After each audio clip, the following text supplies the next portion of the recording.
Captain Jake Morrison stood at the observation deck of the space station New Horizon, watching the alien ship approach. The vessel looked like a giant crystal floating through space, its surface glowing with soft blue light. After years of radio signals and careful planning, this was it. Humanity's first real meeting with beings from another world. "Captain, they're requesting permission to dock," said Communications Officer Tony Stevens from a station. His voice carried a mix of excitement and nervousness that everyone on the bridge felt. Jake nodded. "Grant them permission. And Tony, make sure everyone knows to follow the protocols we practiced. No sudden movements, no touching without permission, and everyone stays calm." The station buzzed with activity. Dr. Lisa Carter, the team's expert on alien life, checked her translation equipment one more time. Diplomat Henry Walsh adjusted his formal suit and reviewed his notes. Even the children in the station school had been told that something special was happening today. Engineer Pete Collins was fixing a panel near the docking bay when his 8-year-old daughter Emma ran up to him. "Dad, are we really going to see aliens today?" she asked, her eyes wide with wonder. Pete smiled and ruffled her hair. "Yes, honey, but remember what we talked about. You need to stay with your teacher and watch from the viewing area. These visitors might be very different from us." Down in the medical bay, Dr. Amy Brooks was preparing emergency supplies just in case. Her son Billy, who was 10 years old, helped her organize the medical kits. "Mom, do you think the aliens will be scary?" he asked. Amy paused in her work. "I don't think so, Billy. They sent us friendly messages. But they're probably just as nervous about meeting us as we are about meeting them." The alien ship docked with a soft thud that echoed through the station. Jake made his way to the main docking bay, followed by Dr. Carter, Henry Walsh, and a small group of other officers. The station's families watched from behind protective glass in the observation area above. The airlock cycled, and everyone held their breath. The door opened with a hiss of air, and the first alien stepped through. The being was tall, maybe 7 feet, with skin that looked like polished crystal. It had 4 arms instead of 2, and its face was angular with large, dark eyes. When it moved, its skin caught the light and sparkled like diamonds. Behind it came 3 more aliens, all similar but with different colored crystal skin. "Greetings," the first alien said, its voice coming through a translation device attached to its chest. "I am Ambassador Kethval of the Zephyrian Council. We come in peace to meet with the humans of Earth." Jake stepped forward. "Welcome to New Horizon Station. I'm Captain Jake Morrison. We're honored to meet you." The ambassador's large eyes looked around the docking bay, then up at the observation windows where the families watched. When Kethval saw the children pressing their faces against the glass, something strange happened. The alien took a step back, and its crystal skin seemed to flicker. "Captain Morrison," Kethval said, "before we proceed with our formal meetings, I must give you an important warning. It is required by galactic law that I inform you of this." Dr. Carter stepped forward with her recording equipment. "We're ready to hear whatever you need to tell us." Kethval's translator made some clicking sounds, then spoke in a voice that seemed more serious than before. "Be warned. Physical contact with human offspring results in immediate termination of the offender's existence." Everyone in the docking bay froze. Jake blinked several times, trying to process what he had just heard. "I'm sorry, could you repeat that? I think there might be a translation error." Kethval spoke again, this time more slowly. "Touching human children causes death. This is known throughout the galaxy. We have come to warn you of this dangerous trait your species possesses." Henry Walsh stepped forward, his diplomat training kicking in despite his confusion. "Ambassador, I think there's been a misunderstanding. You're warning us about our own children." The alien's crystal skin flickered again, this time showing what looked like fear. "You do not know? Your species is listed in the Galactic database as extremely dangerous when it comes to protection of young. 17 species have been completely destroyed for harming human children." Dr. Lisa Carter felt her heart racing. "Ambassador, I think you might have us confused with another species. Humans don't destroy entire civilizations. We're explorers and scientists." Kethval turned to look at the other aliens, who were all backing away from the observation windows. "The small humans watching us. They're your offspring, yes? Yes, those are our children, Jake said carefully. They're just curious about meeting you. All four aliens took another step back. One of them, whose crystal skin was more green than blue, spoke rapidly in their own language. Kethval responded, then turned back to the humans. Captain Morrison, we must ask that the young humans be moved to a different area of the station, for their safety and ours. Jake looked at Dr. Carter and Henry Walsh, both of whom seemed as confused as he felt. Ambassador, our children are perfectly safe. They're behind protective glass and have been told not to interfere with our meeting. Kethval's skin flickered again. Captain, you do not understand. We are not concerned about the children's safety. We fear for our own lives and the lives of our entire species. The docking bay fell silent except for the hum of the station's life support systems. Above them, the children continued to watch with innocent curiosity, unaware that their very presence was causing an interstellar incident. Dr. Carter activated her recording device. Ambassador, would you be willing to explain more about this galactic database and what it says about humans? Kethval looked at his companions, then back at the humans. Perhaps we should move to a more private location. What I must tell you will change everything you think you know about your place in the galaxy. Jake nodded slowly. Dr. Carter, Henry with me, Tony, inform the families that the children should return to their quarters for now. As they walked toward the conference room, Jake could not shake the feeling that their first contact with aliens was about to reveal something terrible about humanity, something that even humans themselves did not know. The conference room on New Horizon Station felt cold despite the normal temperature. Captain Jake Morrison sat across from Ambassador Kethval, while Dr. Lisa Carter and diplomat Henry Walsh took seats on either side. The alien's crystal skin continued to flicker with what looked like nervous energy. Ambassador, Jake said carefully, you mentioned the Galactic database. What exactly does it say about humans? Kethval touched a device on his chest, and a holographic display appeared above the table. The image showed what looked like a vast library of information, with thousands of glowing symbols representing different species. This is the Universal Species Database, Kethval explained. Every known intelligent species in the galaxy is recorded here, their biology, their culture, their danger level. The alien paused, his large dark eyes looking directly at Jake. Your species has the highest danger rating we have ever seen. Dr. Carter leaned forward. Danger rating? But we've never met any other species before today. How can we have a rating? The hologram changed, showing a symbol that looked like a human figure surrounded by smaller figures. Below it, alien text scrolled rapidly. The translation reads, Kethval said, species exhibits extreme protective behaviors regarding juvenile members. Physical contact with human offspring by non-humans has resulted in complete extinction of 17 different species. Henry Walsh felt his mouth go dry. 17 species? That's impossible. We've never even left our solar system until recently. Kethval's skin flickered again. Ambassador Walsh, humans have been traveling between stars for over 50 years. Your colony ships have spread across dozens of systems. Did your government not tell you? The three humans looked at each other in shock. Jake was the first to speak.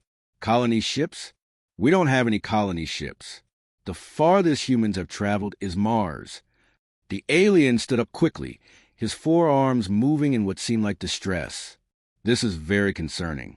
If you do not know about your own colonies, then you do not know about the incidents. Meanwhile, back on the Zephyrian homeworld, the High Council was meeting in their crystal chambers. Council leader Vexa stood before a massive database terminal, reviewing the human files with growing concern. The humans on the station claim they know nothing of their colonies, she announced to the other council members. They appear to believe they have never met other species. An elder council member named Zortheke spoke up. Perhaps these humans are from an isolated group. The colony humans were very different, more dangerous. Vexa activated another display. Let me review the first incident. The Krolex encounter, 47 galactic cycles ago. The display showed images of a crystalline species similar to the Zephyrians, but with sharper features and red coloring. The Krolex were explorers, much like ourselves, They encountered a human colony ship in the Outer Rim. The initial contact went well. Both species exchanged cultural information. The images changed to show humans and Kroleks working together on what looked like a space station. The problems began during a cultural celebration. A Kroleks official named Thek Moore tried to be friendly, picked up a human child to get a better view of the ceremony. Back on New Horizon Station, Communications Officer Tony Stevens was working at a station when strange signals began appearing on his screens. Multiple alien frequencies were broadcasting the same message over and over. "Captain," Tony called through the intercom, "you need to hear this." Jake excused himself from the meeting and went to the communications station. "What is it, Tony?" Tony played back the intercepted signals. Even through the static in different languages, the same words kept appearing in the translations. "Avoid human children. Do not touch the small ones. Death comes to those who harm human young." "Captain," Tony said quietly, "these signals are coming from everywhere. Dozens of different species, all broadcasting warnings about us." In the station school, teacher Mary Johnson was trying to keep her young students calm. 8-year-old Emma Collins pressed her face against the window, trying to see the aliens. "Mrs. Johnson," asked 10-year-old Billy Brooks, "why did our parents tell us to stay away from the visitors? Are they dangerous?" Mary knelt down beside her students. "No, Billy, the visitors seem very nice. But sometimes when different people meet for the first time, they need time to understand each other." Little Emma turned around. "My dad seemed scared, but the crystal people looked pretty, not scary." Back in the conference room, Kethval was explaining more about the database. After the Kroleks incident, word spread quickly through the galaxy. The human response was unlike anything we had ever seen. Dr. Carter took notes as fast as she could. "What kind of response?" "The humans did not just attack the Kroleks military," Kethval said. "They systematically destroyed everything the Kroleks had built over thousands of years. Their trade networks, their colonies, their allies. Within 6 months, the Krolek civilization simply stopped existing." Henry Walsh shook his head. "That doesn't sound like humans. We're not that organized or that ruthless." Kethval touched his device again, showing more data. "The records show it was not your military that destroyed the Kroleks. It was ordinary humans. Parents, workers, scientists. They all worked together with one purpose: to eliminate the threat to their children." Jake felt a chill run down his spine. "And this happened 16 more times?" "The Nexri tried to study human children for scientific purposes," Kethval continued. "Extinct within 1 year. The Vorthak attempted to use human families as slaves. They lasted 8 months. The pattern is always the same. When human children are threatened, your species becomes something that transcends normal warfare." Dr. Carter looked up from her notes. "But we're peaceful people. We explore space to learn and discover, not to fight." Kethval's crystal skin showed what might have been sadness. "Dr. Carter, that is what makes humans so terrifying to the rest of the galaxy. You are peaceful until your children are threatened. Then you become something else entirely. Something unstoppable." The alien moved to the window and looked out at the stars. "Every species in the galaxy knows the human rule now. Never, under any circumstances, harm a human child. It is not a matter of law or treaty. It is a matter of survival." Jake stood up slowly, trying to process everything they had learned. "Ambassador, if this is all true, why did you agree to meet with us?" Kethval turned back to face them. "Because we hoped that the humans near Earth might be different, less dangerous than the colony humans. But now that we see you have children on this station..." The alien paused. "We fear we may have made a terrible mistake. On the Zephyrian homeworld, Council Leader Vexta activated the historical archives. The crystal chamber filled with holographic images, showing the first human-alien incident in detail. Other council members gathered around to watch the records that had shaped galactic policy for decades. "This is the colony ship Wanderer," Vexta announced. "It carried 3,000 humans to establish a settlement in the Kepler system. The ship's captain was a woman named Linda Martinez. She was known for being careful and peaceful. The hologram showed a large human vessel, moving slowly through space. Beside it, a smaller Krolex ship approached with diplomatic flags displayed. The Krolex sent their best diplomat, Thekmor, to make first contact, Vexa continued. He had successfully negotiated with 12 different species. He was considered an expert in alien relations. The scene changed to show the inside of a meeting room where humans and Krolex sat together. The Krolex looked like walking rubies, their red crystal bodies catching the light as they moved. The meetings went well for 3 days, Vexa explained. Both species shared food, art, and stories. The Krolex were impressed by human creativity. The humans were fascinated by Krolex technology. Elder Zortheke spoke up. Show them what happened at the cultural celebration. The hologram shifted to show a large room filled with humans and Krolex.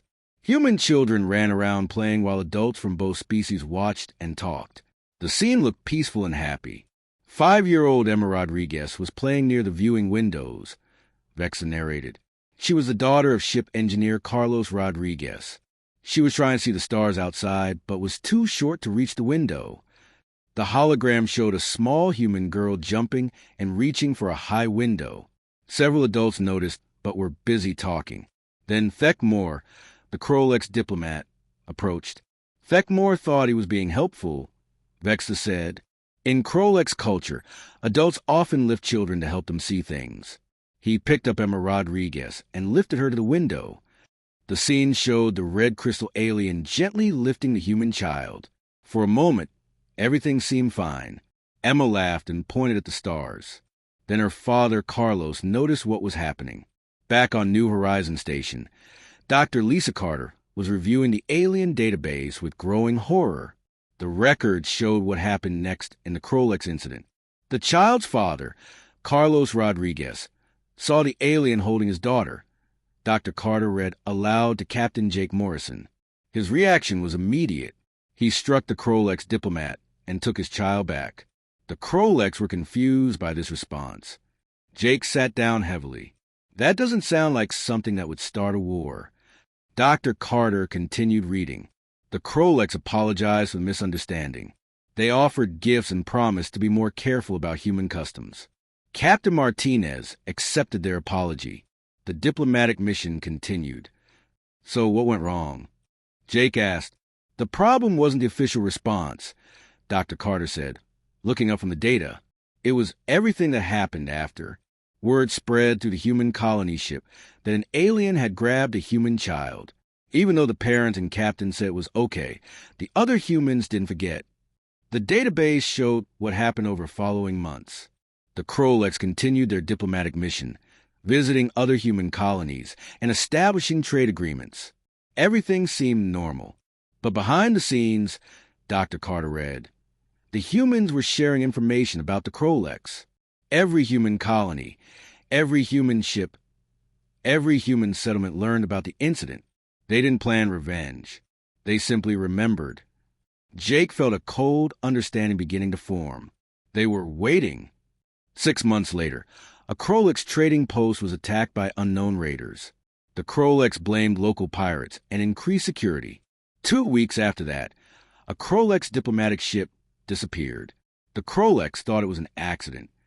Dr. Carter scrolled through more records. Then Krolex supply ships started having problems. Equipment failures, navigation errors, communication breakdowns. Their trade partners began canceling contracts. Their allies stopped answering calls. The pattern became clear as Dr. Carter continued reading. Human merchants refused to trade with anyone who worked with the Krolex.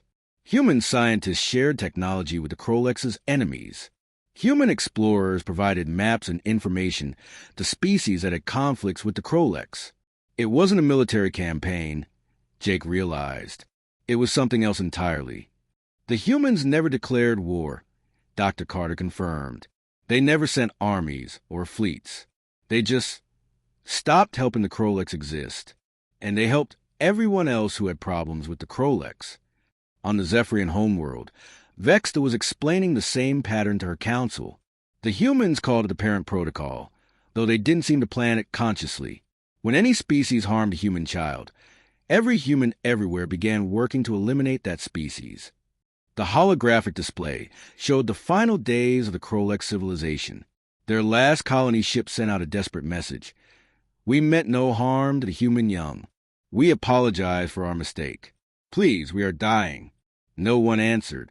The most terrifying part, Vexa continued, was that the humans didn't seem to coordinate their response. There were no meetings, no commands from leaders. It was as if every human instinctively knew what to do. Back on New Horizon Station, Communications Officer Tony Stevens was monitoring more alien broadcasts. The messages were getting more urgent. Captain, Tony called out, I'm picking up a transmission from something called the Vorthack Remnant. They're broadcasting on emergency frequencies. Jake arrived at the communications station. What are they saying? Tony played the message. The translation was broken, but the meaning was clear. Warning to all species. Humans on approach. Evacuation protocols in effect. Do not engage. Repeat, do not engage human vessels. Captain, Tony said quietly, I'm tracking 17 different species broadcasting similar warnings. They're all about us. In the station's recreation area, 10-year-old Jason Miller was playing with his friends. His mother, Chief Engineer Lynn Miller, watched from nearby while talking to other parents. Mom, Jason called out, can we go see the crystal people? They look really cool. Lynn felt her protective instincts kick in immediately. No, honey, the aliens are here for important meetings. You need to stay with the other children. Little Jason frowned but didn't argue. He didn't know that his simple request had just made his mother think about all the ways the aliens might be dangerous to her son. Dr. Carter returned to the conference room, where Ambassador Kethval was waiting. The alien's crystal skin was flickering rapidly with what looked like extreme anxiety. Ambassador, Dr. Carter said, we've been reviewing the database. We need to understand something. You said 17 species were destroyed. Were they all accidents like the Kroleks? Kethval's skin turned almost white. Dr. Carter, none of them were accidents after the first one. The other 16 species knew about the parent protocol. They chose to test it anyway. Why would they do that? Because, Kethval said, they didn't believe that humans could be as dangerous as the stories claimed. They thought the Kroleks must have been weak or unlucky. They were wrong. Dr. Carter felt her blood run cold. What happened to them? Each species that tested the parent protocol was eliminated faster than the last. The humans became more efficient at removing threats to their children. What took 6 months with the Kroleks took only weeks with later species. Kethval looked directly at Dr. Carter. The galaxy learned that when it comes to protecting human children, your species doesn't just fight. You become something that makes war look like a game. Captain Jake Morrison stood in his private office, staring at the communication screen. On the other end, Admiral Claire Thompson at Earth Command looked tired and worried. She had been avoiding his calls for 2 days since the alien contact began. Admiral, Jake said carefully, I need to know the truth. Do we have colony ships out there that I don't know about? Claire rubbed her temples. Jake, this conversation is classified at the highest levels. What I'm about to tell you cannot leave that station. People's lives might depend on this information, Admiral. Claire sighed deeply. Yes, we have colonies. Dozens of them. The colony program has been running for over 50 years, but it's been kept secret from Earth's general population. Jake felt his world shift. Why keep it secret? Because of exactly what you're dealing with right now. Claire said, the colonies have made contact with alien species before. The results have been problematic. On the other side of the galaxy, a surviving member of the Vorthack species named Grix was recording his final testimony. The Vorthack had once been a proud warrior race with billions of citizens across hundreds of worlds. Now only a few thousand remained, hiding in the dark spaces between stars. My name is Grix of the Vorthack Empire. He spoke into his recording device. I am perhaps the last of my kind to remember how we lived before the humans came. Grix 4 eyes stared into the camera. His scaled skin showed the scars of countless battles. But when he spoke about humans, his voice carried a fear that no warrior should have. We were strong, he continued. We had conquered 12 star systems. Our warriors were trained from birth to fight and die for the Empire. We thought we understood war. The recording showed images of the Vorthack at their peak.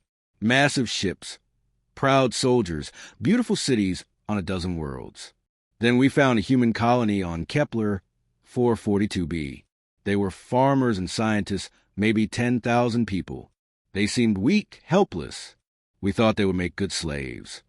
Grix TH paused, his breathing heavy. We took some of their children to train as servants. We thought it would be easier to teach the young ones to obey. We were careful not to hurt them. We fed them well, gave them comfortable places to sleep. The recording shifted to show Vorthack facilities where human children were being held. The aliens seemed to be treating them well, but the children were clearly prisoners. For 3 months, nothing happened. The adult humans on the colony seemed to accept their situation.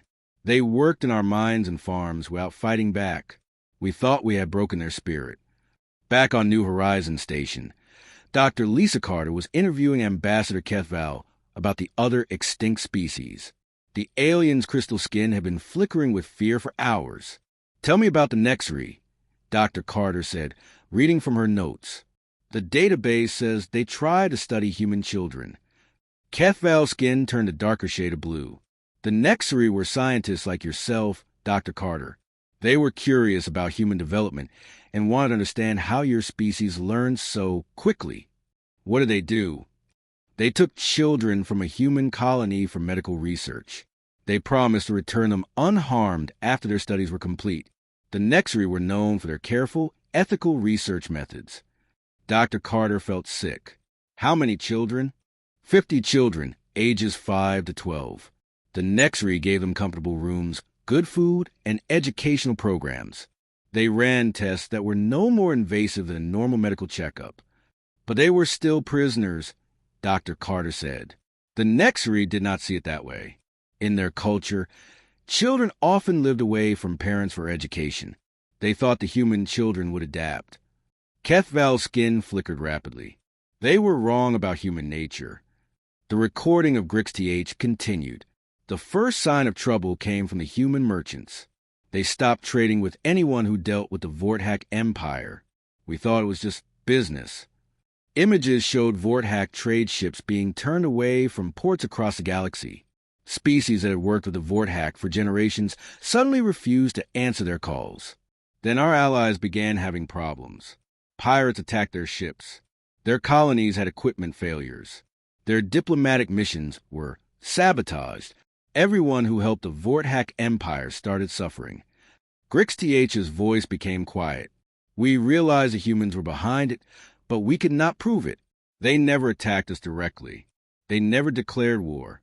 They just made it impossible for us to exist." On Earth, Admiral Thompson was explaining the same pattern to Captain Morrison. "The colony humans don't plan these responses, Jake.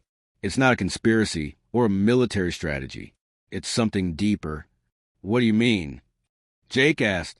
"When word spreads that human children have been harmed, every human colony reacts the same way. Merchants refuse to trade with the offending species. Scientists share technology with their enemies. Explorers give their rivals better maps and navigation data." Thompson activated a holographic display showing human colonies across the galaxy. There are thousands of humans spread across dozens of systems. When they all decide that a species is a threat to human children, that species cannot survive. But how do they coordinate? Jake asked. "They don't need to coordinate. It's instinctive. Every human parent, every human who has ever cared for a child, knows that threats to children must be eliminated." The recording of Grix TH showed the final days of the Vorthack Empire. Their great fleets were stranded without fuel. Their food supplies were cut off. Their weapons stopped working due to missing parts. "In the end," Grix TH said, "we released the human children. We sent them back to their families with gifts and apologies. We thought this would stop the destruction." The old warrior's voice cracked. But it was too late. The humans had already decided we were a threat. The parent protocol had been activated. Nothing could stop it. Images showed the collapse of Vorthack civilization. Cities went dark. Ships drifted powerless in space. Billions of Vorthack died not from human weapons, but from a complete breakdown of their society. The humans never came to our worlds, Grix continued. They never fired a shot at our cities. They simply made it impossible for us to continue existing. Our enemies had better weapons, better intelligence, better everything. Our friends abandoned us. Our trade partners found new suppliers. Back on New Horizon Station, 10-year-old Jason Miller was playing in the recreation area when he saw one of the Zephyrian aliens walking past the observation window. The alien's crystal skin was beautiful in the station's lights. "Wow!" Jason whispered his friend Kevin Murphy. "Look how pretty they are." Without thinking, Jason ran to the window and pressed his face against the glass, waving at the alien. The Zephyrian saw the human child and immediately fell to ground as if he had been struck by lightning. Other aliens rushed to help their fallen companion, while Jason watched in confusion. "What's wrong with him?" Jason asked his friend. Chief Engineer Lynn Miller saw what was happening and quickly pulled her son away from a window. "Jason, I told you to stay away from the viewing areas." "But, Mom, I just want to say hello." The crystal person looked scared. Lynn held her son closer, feeling the same protective instinct that had driven humans across the galaxy to eliminate threats to their children. She didn't know about the parent protocol, but she felt it in her bones. The recording of Grix ended with a warning. To any species listening to this record, understand what the humans are. They are not warriors. They are not conquerors. They are parents. And there is nothing in the galaxy more dangerous than a parent protecting their child. The screen went dark, and somewhere in the depths of space, the last of the Vorhack continued to hide from a species that had destroyed them without ever meaning to start a war. Panic spread to the Zephyrian delegation like wildfire. Ambassador Kethval's skin flickered between white and deep blue as he watched his fellow diplomat collapse after seeing the human child at the window. Medical emergency. Kethval spoke into his communication device. "Prepare the ship for immediate departure." The child made contact. Dr. Lisa Carter rushed to the scene with her medical kit. "Ambassador, what happened? Is your friend injured?" "Dr. Carter," Kethval said, his voice shaking, "your offspring approached our delegation member. We must leave before the parent protocol activates." Captain Jake Morrison arrived with Security Chief Dan Murphy. Dan immediately started looking around for his son Kevin, who had been playing in the recreation area. "Where's Kevin?" Dan asked the other parents. Mary Johnson, the school teacher, checked her list. "Kevin Murphy isn't here, Chief. I thought he was with you." Dan's face went white. "Kevin? Kevin!" he shouted down the corridors. The search began immediately. Every human on the station dropped what they were doing to look for the missing child. Engineer Pete Collins left his repair work. Communications Officer Tony Stevens abandoned his post. Dr. Amy Brooks stopped her medical duties. Within minutes, the entire station was searching. Parents called their own children close while looking for Kevin. The Zephyrian delegation watched in fascination and terror as the humans transformed from peaceful scientists into something else entirely. "This is it," Kethval whispered to his companions. "This is how it begins. The child is missing, and now they are mobilizing." Ambassador Kethval activated his emergency beacon to call for rescue ships from the Zephyrian fleet. Council Leader Vexta, "We have triggered a parent protocol event. Request immediate evacuation." On the Zephyrian homeworld, alarms began sounding in the crystal chambers. Council Leader Vexta stood before the emergency assembly. "Fellow Zephyrians," she announced, "our diplomatic mission has encountered the worst possible scenario. A human child is missing in the presence of our delegation.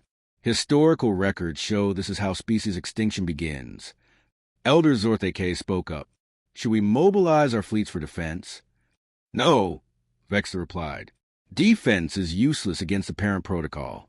We can only hope that the child is found safely." Back on New Horizon Station, the search continued. Dan Murphy was checking every room, every corridor, every hiding place he could think of. His wife, Carol, joined the search, along with dozens of other station personnel. "Kevin loved to play hide and seek," Carol told Jake Morrison. "He might be hiding somewhere, thinking this is a game." Jake nodded. "We'll find him. Everyone on this station is looking." In the station's maintenance sections, Engineer Lynn Miller was crawling through access tunnels with her son Jason. "Kevin," she called out. "Kevin, are you in here?" Jason held a flashlight and peered into the dark spaces. "Mom, why is everyone so scared?" Kevin probably just found a good hiding spot. "Sometimes when children go missing," Lynn explained, "adults worry that something bad might have happened. We need to find Kevin to make sure he's safe." Dr. Lisa Carter was working with Ambassador Kethval to understand the alien's medical emergency. The collapsed Zephyrian was conscious but seemed to be in shock. "He keeps saying, 'The small human, the small human,'" Dr. Carter reported. What exactly did he see? Kethval's skin was now completely white. "Your offspring, Jason Miller, approached our observation area. In our culture, approaching strangers is a sign of either friendship or challenge. My colleague interpreted it as a challenge." "A challenge?" Dr. Carter asked. "Jason is just a curious 10-year-old boy. Dr. Carter, you must understand, every species that has ever harmed a human child started with what seemed like innocent contact. We are terrified that any interaction will be seen as threatening." Meanwhile, the search for Kevin Murphy was expanding.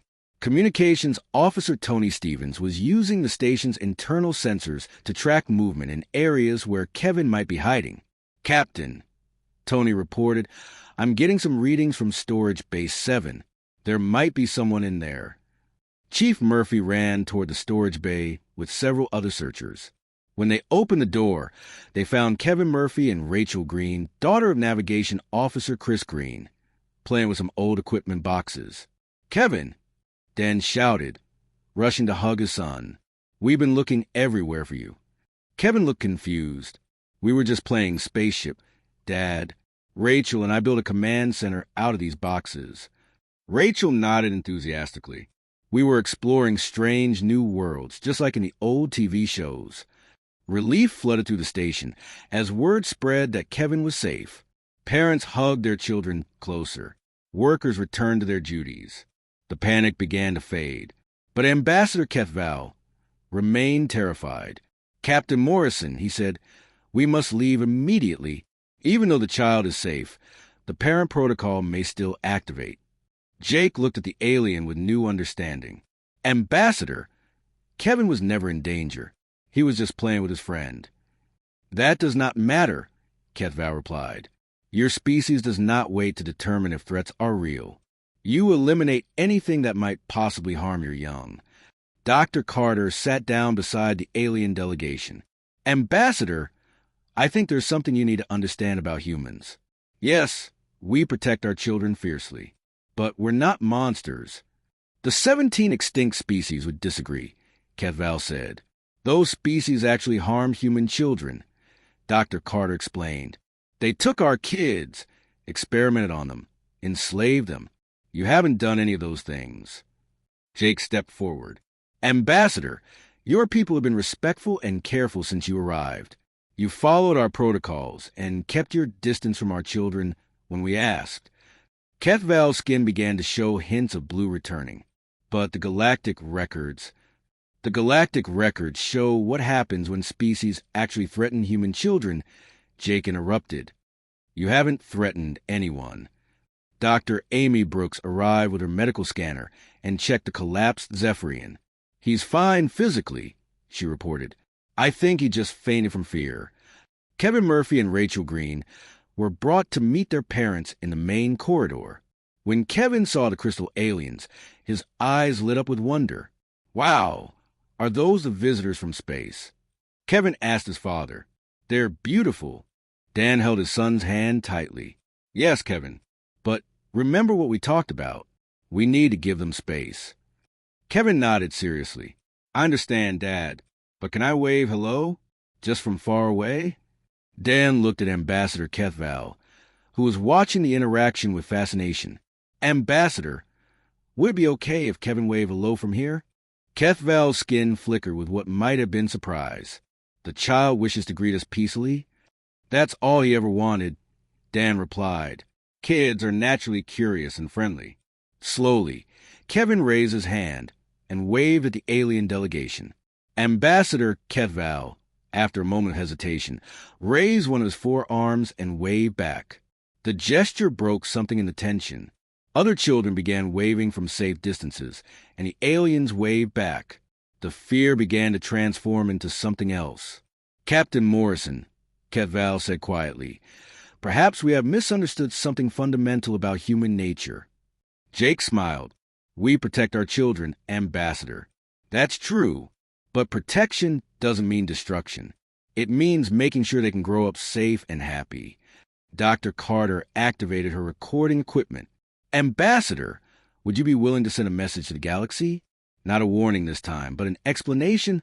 Kethval looked at the human children waving and laughing in the corridor. His skin showed colors none of the humans had seen before, warm purples and golds.